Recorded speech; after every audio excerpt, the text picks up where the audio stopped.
Labą dieną. Fotelį norėtumėm suremontuoti. Fotelį. Taip. Nu, darbo daug turim, ponas. Nu? Iš kur fotelis? Iš prokuratūros.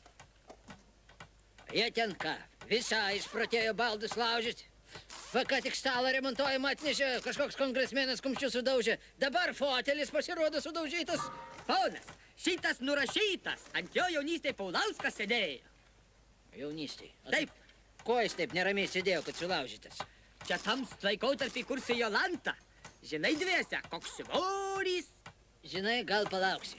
Darbo per akis, vis tos baldai iš prokuratūros. Po Vilnių amerikiečiam atrodo, kad stalas yra tik tam, kad galima būt kumščių padaužyti, į koją susikrauti. A tai ponas buvo ir taip?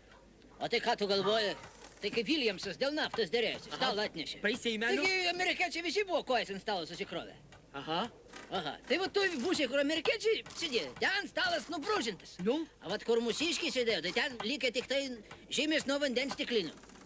Tai reikia kažką daryti? Tai ir darom. Va, geležim kaustom stalą, specialus užsakymas, kad galėtų nors 3 kongresmeno vizitus atlaikyti. Tai klausyk, gal geriau išvis stalą ir patrauk.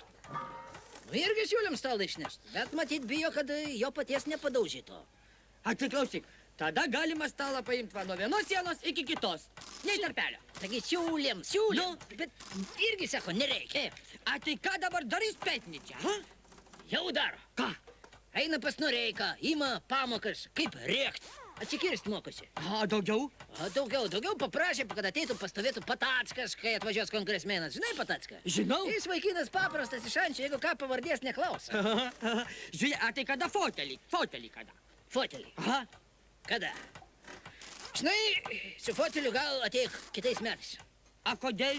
Todėl, kad šiais metais nusimato vis tiek kėdžių perstumdymas. Aš žinai, kaip mūsų valdininkai.